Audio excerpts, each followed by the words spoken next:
लेकिन ये सुनने में आ रहा है कि बीजेपी के वोट बैंक नहीं खिसके, जनता दल के खिसके। क्यों भाई, आपके क्यों नहीं खिसके? आपके कर्म ऐसे थे इसलिए हारे। चाहे मेरा भाई हो भाई, हारे। अपनी हार पे मंथन कीजिए। क्या कर रहे हो आप? आया आया आया आया प्रतीक जी, यही तो लोकतंत्र है।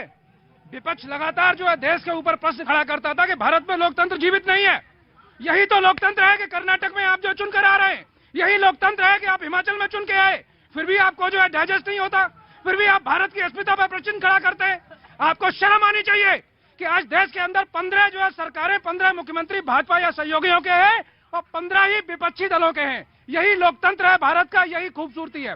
जीत और हार, एक तो जीत ऐसी होती है कि एक तरफा, जिस तरह गुजरात में किस तरह की जीत थी कि विपक्षी कहीं कांग्रेस दिखाई नहीं दे रही थी। एक ये है कि लड़ते हुए आप अपना वोट प्रतिशत इंटैक्ट करते हैं, जिसमें दोबारा जो है सरवाइव करने की संभावना बनी रहती है। मैं आ रहा हूँ। ये पता चल सकता है कि किसका वोट कितने फीसदी आया। ये कोई बहुत बड़ी गणित नहीं है, बहुत आसान सी गणित है कि 36% अगर इनको मिला और कांग्रेस को मिला तो वो बहुत आसान है, कोई बहुत मुश्किल काम नहीं, टोटल वोट से निकाला जाता है, कोई बहुत बड़ी बात नहीं। एक लाइन, अगर ये इलेक्शन अगर प्रधानमंत्री मोदी के नाम पर हुआ, अगर जीत उनकी होनी थी तो हार प्रधानमंत्री नरेंद्र मोदी की है। बहुत देर बाद है। हाँ जी, क्या हुआ?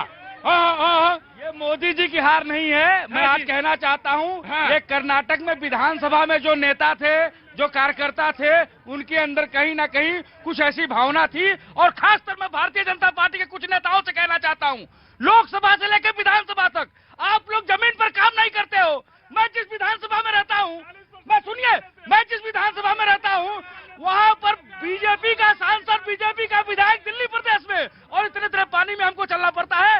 मोदी जी की हार नहीं हुई है, यह विधानसभा चुनाव की हार है। मोदी जी हारने वाले नहीं है। अभी तो हिंदुस्तान की जनता मोदी को खूंटे से बांध करके रखेगी। गजब है भाई, लोकतंत्र जिंदा है। जनाबे आली ये कह रहे हैं ना, हाँ जी, कि वोट नहीं गिरा है। हाँ। यही कह रहे थे कि रुपया नहीं गिरा है, डॉलर बढ़ गया है। यही कह रहे थे ना कि रुपया नहीं गिरा है, डॉलर बढ़ गया है। हाँ। मतलब डॉलर मजबूत हो गया है। हाँ। मतलब 80 किलो का पहलवान 40 किलो को पटक दिया है जी। और अभी भी नहीं चेत रहे।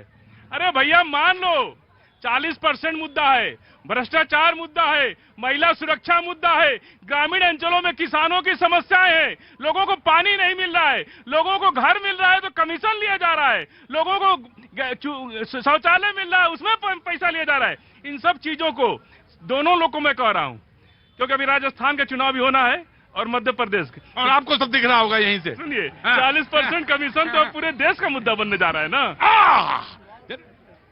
मुफ्ती साहब, देखिए, मैं आपके जरिए से एक बात कहना चाहूंगा कि माननीय हमारे प्रधानमंत्री ने जो मेहनत की है और जो उन्होंने वो विजन लेकर आए हैं, स्थानीय लोकल सतह पर उन लोगों ने उनके कार्यों को आगे नहीं बढ़ाया है। और मैं इस मौके पे एक बात कहना चाहूंगा कि ये मुसलमानों के लिए बहुत लम्हा फिक्रिया है।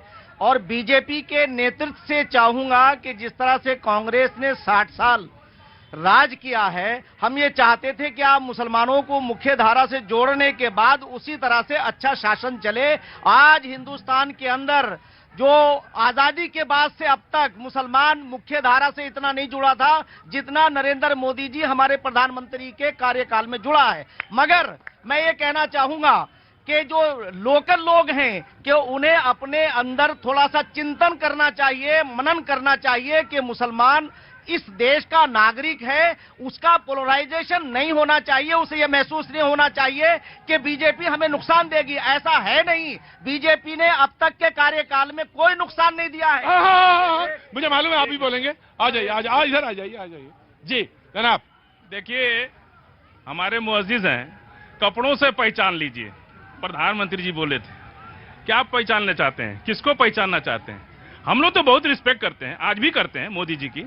मोदी जी ने 14 से लेकर आज तक कभी डायरेक्ट मुसलमान का नाम नहीं लिया, लेकिन पहली बार जब उन्होंने कहा कि कपड़ों से पहचान में आ जाते हैं, तो ये भी तो मुसलमान का कपड़ा पहने, पत्थर चलाते हैं। ये पूछिए कि मुफ्ती साहब पत्थर चलाते हैं, उसी कपड़े को पहने हैं ना, इन्हीं के कपड़े की बात हो रही थी ना।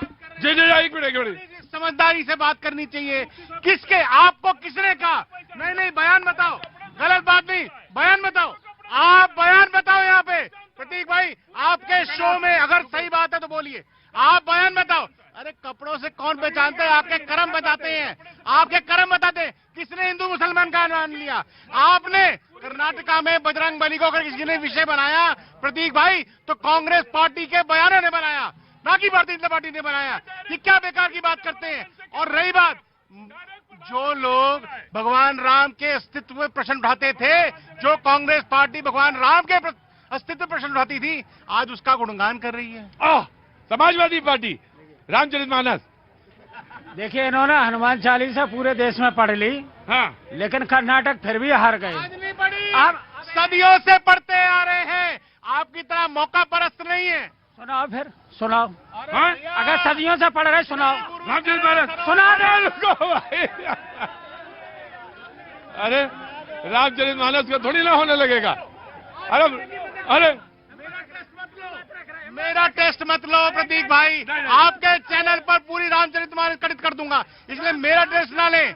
जो लोग 17 की मेयर की सीटें नहीं बचा सकते, जो भाई और भाई की सरकार लाने के पता नहीं मुंगेरी डाल के सपने रचते हैं, उस प्रकार की आपत्ति नहीं। देखिए, अभी लोकतंत्र की बात शैलेंद्र जी कर रहे थे, ये भी कर रहे थे। 500 एक्ट लग जाता है तो पढ़ाई जाती है आईएएस के बच्चों को यूपीएससी में कि 48 घंटे के भीतर उनकी गिरफ्तारी होती है। लेकिन ब्रजभूषण शरण सिंह इनके ही सम्मानीय सांसद हैं, और देश की बेटियां जो स्वर्ण पदक लागने वाली सड़क पर हैं और आज तक गिरफ्तारी नहीं हुई। ये लोग, मैं कह रहा हूँ, कानून की किस किताब में लिखा है कि 48 घंटे के अंदर गिरफ्तारी मैंडेटरी है? बताइए आप। मैं चुनौती देता हूँ आपको, मैं आपकी पूरी पार्टी को चुनौती देता हूँ। जो बताइए आप। बहुत बड़ी बात कर दी। बिल्कुल, अगर आम आदमी होता उसी समय उसको उठा लिया जाता। यह जानकारी, अरे भैया, इन्वेस्टिगेशन के बाद अगर लगेगा कॉग्निजेबल है तो गिरफ्तारी होगी, अगर नहीं है तो जबरदस्ती हो जाएगी। क्या मामला फैक्चुअल है, सीधा और स्पष्ट है, किसी प्रकार की राजनीतिक और गुर की जरूरत नहीं है। एफआईआर दर्ज है, दोनों मामले में एफआईआर दर्ज है, दूध का दूध और पानी का पानी होगा। लेकिन क्या न्यायालय में सम्मान है? कोर्ट ऑफ लॉ तय करेगा कि आप सड़क पर तय कर लेंगे। लोकतंत्र है कि नहीं है? न्यायालय है कि नहीं है? कौन तय करेगा जेल जाएगा कि नहीं जाएगा? आप तय करेंगे क्या? कोर्ट ऑफ लॉ तय करेगा कि वो दोषी है कि नहीं है। आप सड़क पर तय नहीं करेंगे। ये देश का कौन सा कानून है जिसमें आम आदमी को अगर अभी लिखी जाए 500 एक्ट तुरंत उसको उठा लिया जाएगा, लेकिन एक में पूरी कानून दंडवत है,